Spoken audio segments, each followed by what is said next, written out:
All right, so welcome to a somewhat surprise episode. We'll call it episode 5 of Fat Guy with a Ponytail.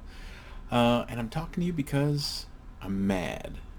Um, and I'm mad about a lot of things. And for those of you who don't know me, which is probably everybody, um, I'm sometimes prone to pretty depressive states where it's, when you talk to the shrink, he says, "Oh, you have all or nothing kind of thinking." Who knows where that falls in the DSM-4 or 5, whatever it's up to at this point. But at any rate, um, it starts with some negative event that somehow gets translated to the rest of all the other things going on. And that feeds into sort of the love of food, and if you're an emotional eater and things like that, it's like, oh well, a Cheeto is going to solve that problem, but it doesn't, and then you feel terrible, and that goes on and on and on and on. Since that device is taken away from me at this point, I'm left to sort of stew in that kind of really negative situation. And the start of this setback was stepping on the scale this morning, which, should I be weighing myself daily? And almost everybody will tell you, no, no, no, do it, every other couple of days or every weekend or whatever the case may be. But I was realizing some pretty decent uh, losses and feeling pretty good about it. But I seem to have stalled. So we're at 308 and holding for the past couple of days, and it's very frustrating because I'm eating all the proteins and I'm keeping good records of everything, and I'm doing the walking, even taking some longer walks as I can, and and to have it not make any visible change. And we went to pureed foods, and supposedly when you go to pureed foods, you're getting more foods. Your body chemistry is going to say, "Oh, cool, food. We'll process that, and we'll trip into higher gear." Not happening for me. So it's frustrating with that. That translates into a whole bunch of other things for me today. We won't go into. Bottom line is, um, it didn't start off well. The interesting thing that also I came across today as I was sort of stewing in my own sort of disappointment was Bill Maher came out with his talk show talking about how fat shaming should make a comeback because people are big, and somehow it's, and I do get it. I understand there's a certain level of PC that has happened in the world that it just gets crazy where you can't say just about anything without offending somebody, and you wind up saying nothing. um, the real question is, does the shaming piece of things help? I know what I look like, and I know how big that I am, and this isn't the way that I want to be. And I'm not trying to excuse it as some sort of medical or health disorder, although there's evidence to support that claim. I take ownership in my piece of this, and I know that it's my responsibility. But having somebody basically tell you that over and over again, or at least make you feel terrible about it, I'm not sure really accomplishes the objective in any way. Um, do I need a safe space? No, I don't need a safe space, and I know what I look like and make fun of it, even on stage when I do stuff like that, because it's the easy joke too. At the same time, I thought that James Corden had a great rebuttal that he put up there. And you guys can Google all this stuff. You're smart people. You can figure out where all those videos are and check them out and see. It was well thought out, and I couldn't think of a better person to compose a rebuttal. Um, and always enjoy his stuff. So it was reassuring and validating on some level. Um, at the same time, in the moment, probably not the best piece of information. But what I'm really, really mad about is a certain interaction that I've had on social media today. And I am not the biggest fan of social media with respect to what I think it's done to our society. I think it's done some marvelous things, but think it's also full of some really terrible possibilities. Um, I don't know what to do about it. I don't have an answer, and I don't think the answer is ban it all or anything else like that. But I do think it's a new poison in the universe that we gotta figure out a way to sort of manage a little better. Because right now it's dangerous for, I think, some of us out there who maybe aren't completely prepared for all of the unbridled criticism, which in real life, it has been my experience that some of the people that say these things, crazy, outrageous things online, wouldn't have the balls to say it in person. And I'm gonna speak a little bit more frankly as I go on to my story about this. Now, this all stems from there's a private group for the obesity management folks at GBMC, for those participants in the program. And all you have to do is ask the nutritionist person who runs the group, I'd like to join, and boom, you're in. Well, I'm not a joiner. I'm not a real good joiner at all. Um, so so I was reluctant to do it. At the same time, I'm well aware that if you're a horoscope person, and I'm not very woo woo, but you say, oh, you're a Gemini. Oh, yes, I see. You're a duplicitous person, that you have that split personality universe of things. Strangely enough, that does sort of hold true with me, at least as a person. So there is Joe that is in despair and hates everything, who doesn't join anything and everything else like that. Then there's positive Joe, who says, when Joe's in a dark place, this will at least be possibly something, a tool or something that could be useful. So, excuse me, have to take a drink. Always drinking on this program, by the way. Yep, 64 ounces. You got to have that. At any rate, um, so I'll tell you a story about the duplicityness of my personality in another way. That there is drunk Joe and there's sober Joe. Not too long ago, we were playing a show in Rock Hall. And when we got to Rock Hall, there's this fantastic deli that's across the street from this terrible hotel that we stay at every time. Because I think it's tradition. I'm not sure why. It's also probably the only place that we can stay if you're not going to stay in a period encampment. Um, Going off topic a bit. At any rate, this deli, Boar's Head Meats, super duper sandwiches, man. And I was still just before I was no starches, so I went ahead and I thought, man, I'm going to get myself a sandwich and it's going to be delicious. But you know what? I really wasn't hungry for it. So as we were getting close to going to the pub sing and doing the thing that we got to do at the bar in town, I thought, you know what? I'm going to leave this sandwich in the fridge. And what's going to happen is Joe is gonna probably come back drunk, and drunk Joe's going to be in the house, and he's going to be like, man, I'm so hungry. He's going to open the fridge. He's like, oh wow, a sandwich. Sober Joe left drunk Joe a sandwich, and so he's going to eat that sandwich. See, and that's great, and that's exactly how it went down. The only problem is that drunk Joe is also a dick. So drunk Joe took half of that sandwich and ate it and said, man, that was good. But drunk Joe's like, that was so good, I think I'm going to eat the other half of that sandwich. If drunk Joe wasn't a dick, he would have said, hey, thanks, sober Joe. I'm going to leave this other half a sandwich for you in the morning so that when you wake up, you can have a tasty snack and go, oh, man, drunk Joe, thanks, buddy, and we'll get through this together. All drunk Joe left was some crumbs in a wrapper for Joe in the trash can. And sober Joe knew. Sober Joe says, yeah, drunk Joe's a dick. So, despair Joe regretted having been signed up for this social media thing, but it was like, oh, you know what, I'm feeling really down today. And my experience was that, we've hit the stall, which is like all of 3 days. Not a big deal, really. The human brain can figure that out. The reptile brain that thinks in feelings and reactions and fight or flight and all that other nonsense is woe is me, it's terrible, and we're never going to get out of this, and why did we do this in the first place? And that's the brain that we're dealing with right now. So we're also frustrated because we're in pureed foods, and I guess my expectation is, because when you're reading the binder that they give you of all these things, it's like, okay, at this point in your journey, the liquids phase, you're really only going to be having what is it? I think a half a cup.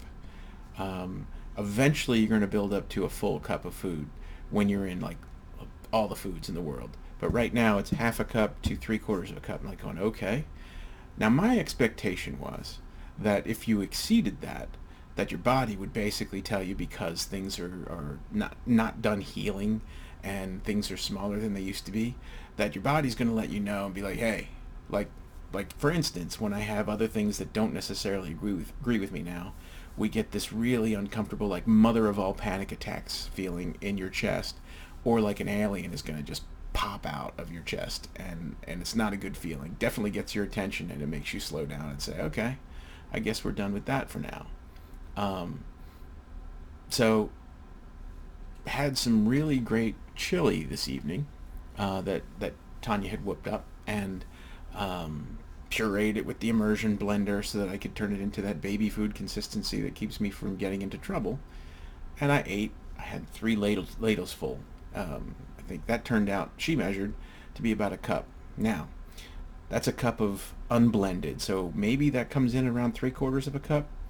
But the real long piece of this is that I wasn't expecting to be able to eat all of that. That I was like, I ate it. There was no pushback. There was no anything else. I was expecting, my new little stomach to say, hey, whoa, we're full, stop. But that didn't happen. So I'm like, okay, I wonder if things are going okay. This is weird. I would have expected a lot of things to happen differently. And honestly, if I didn't have the incisions in my stomach, and those other, chest problems that happen, I would have honestly thought maybe they did nothing and it's all a giant placebo, which would also be just fine. I'd love that reveal like a year later saying, surprise, we didn't do anything, you did it all on yourself. Oh, hooray, slow clap ending, John Hughes film, roll the credits. But that wasn't actually, I don't think that's really what's going on. So it's basically about my expectations being different than what was going to happen, and it's a disconnect in that. And I'm not being critical necessarily of the comp team or of the surgery in general. It's just a sort of, okay, so this is part of that learning process that we're supposed to do. But I wanted to check my facts, and I threw something up on the board saying, hey, this is where I'm at. This is what's going on. And I got some feedback that was sort of like, hey, well, the cup seems like an awful lot. I wouldn't do that. It's like going, okay, well, that wasn't the intention to go try and see if I could eat a whole bowl of chili and see what happens. It was more sort of that's a surprise. And it's the first time that that's happened because I've really stuck to the portions that have been sort of laid out for me. Um, but my point in bringing it up in the group was actually to say, okay, so those portions and things like that, that's not necessarily for my safety. That is more for measuring success. Like, if you want to set yourself up for success, here are your new portion size, and you need to recalibrate your universe according to that, because that's going to be your new normal. And don't expect your body to push back. Just know that that's what you're going to be okay having, and you will be sustaining on it. And I got basically that sort of confirmation back from one or two people, and I was looking for other experiences like, hey, and this whole dumping syndrome, this idea that I'm going to suddenly have nausea and dizziness and all this other stuff. I was kind of expecting to be sort of, that's going to happen no matter what, and it didn't. I'm like going, okay, well, that's good to know, because that was actually the best boogeyman they could have put in my universe, to know that it is just that. It's a boogeyman. It's not real. That means that I'm basically going to be on my own, which is, again, okay, but we're now recalibrating my expectations to what is my normal, because that may not be, and seems to not necessarily be the case for other people. So in the midst of this, there's I don't know how to put this. The nutritionist is a really well-educated person and is very helpful, and is definitely has everyone's best interests at heart. My biggest problem with, I think, social media is this idea that somebody somewhere becomes this sort of moral compass for a collection of other people. And so I have a problem with that, because I'm very much a staunch individualist. I have no trouble following somebody who I respect and believe, but at the end of the day, I don't blindly follow, and I follow to a point. I'm myself. I am my own person with my own ideas, and I make my own decisions with my own mind. I'm not always so sure about some of the other people based on the way that they respond in social media, because there seems to be a great deal of, and this is not just limited to that group, I think it's in general, that there's one person who expresses these ideas in such a way that may resonate for those folks. And that's awesome. I'm glad that they feel like somebody feels like they do. But then they fall in line behind this sort of almost like religious zeal to everything that they say is truth and gospel, and that they couldn't be at all wrong about anything that they say or do. And I find that kind of blind following dangerous. It's really troublesome because you don't know that that person's any smarter than you, and there's no way in the world that you could possibly think that, I don't know, at least I can't, that individual may be wrong. It is human to be wrong. It is that they may have this idea in their head about how this should be, but your way could be slightly different. So you really need to do your own due diligence and consider the facts and go chase down those things that you say, not so sure about that, to get all the answers. And if you finally do, consult other people, not just this one person who is the supposed expert. They may be really smart. They may be an expert, but they are an expert, not the expert. There is no such thing. At any rate, one of those people weighed in on the comment section of my post with respect to, those measurements are on the guidelines for a reason. And I was really struck by that, because I was like going, how do I tell this person I know how to read, and there's smart ass me who's basically going to be like, gosh, really? I just thought they were taking up space because it was going to be this empty space on the page, and they thought, well, just fill it with some numbers. People like numbers. We'll go write those down. They don't mean anything. The coming out of the gate assuming that I'm an idiot in that respect kind of chafes me pretty hard. And this person doesn't know me. They don't know anything about me other than what's on Facebook, which is, I'm a pirate and I play in a pirate band. And weird bits and pieces. I don't plug my whole politics and ethos onto that universe because I just can't. At any rate, I sat there at the terminal and going, am I gonna respond? I'm gonna come out the top. I type a few things and then I delete it because I'm like going, I really don't. There's nothing good comes out of it other than this person's a blind follower, just like the rest of them. And I think it's weird because it's the same kind of mindlessness that it's like teacher's pet syndrome. You know what I mean? Like you're in the classroom and somebody's like, ooh, I know that Mrs. Jones hates this, so I'm going to talk about how much I hate it too, and get in their good graces. And they get a cookie, and they think that they're really smart, and so they get grouped into the really smart people. And it's bizarre. I don't get it. It's never been my way. But that's who she is. That's what she does with herself. And I, since people put all their stuff on Facebook, I go look and I say, oh, okay, what's their story? And it's a horrific car accident where they've come back from the brink of, just terrible things happening to them. And it's a great and powerful story. And this journey is full of a lot of people's powerful stories and stupid stories and sometimes unsuccessful stories. And I'm over the moon that this person's story is so compelling and so transformative, and I think that they're getting everything out of it that they wanted to, that they should, that bonus points, fantastic. However, that doesn't give you the license to be a dick. And I think that's important as you go through life. You need to be aware, even when you're posting on social media and talking about how you're supporting other people. Remember, everybody's journey starts at a different point, and not everybody weighed the same, and equality and all this other stuff. Really take a good look at yourself and consider, am I being a dick? Because it's really not that hard. It really, the philosophy in my universe of things going through life boils down to two basic things that aren't real hard, and they're not far-reaching. I think they're very accessible. And it's Bill and Ted's Excellent Adventure. Actually, it's Bogus Journey. Bogus Journey, where the mantra is, be excellent to each other. Wow. That's pretty easy, right? I mean, it's devoid of religion. It's simple. I think it's easy to do, or at least sometimes easy to do. It's at least easy to remember. And then the other comes from the Will Wheaton book of etiquette, which is, don't be a dick. That's it. They sort of, complement one another. And if you go through life with really just those two rules, I think you're not going to be a terrible person. But the moment that you forget those things, well, you're being a dick.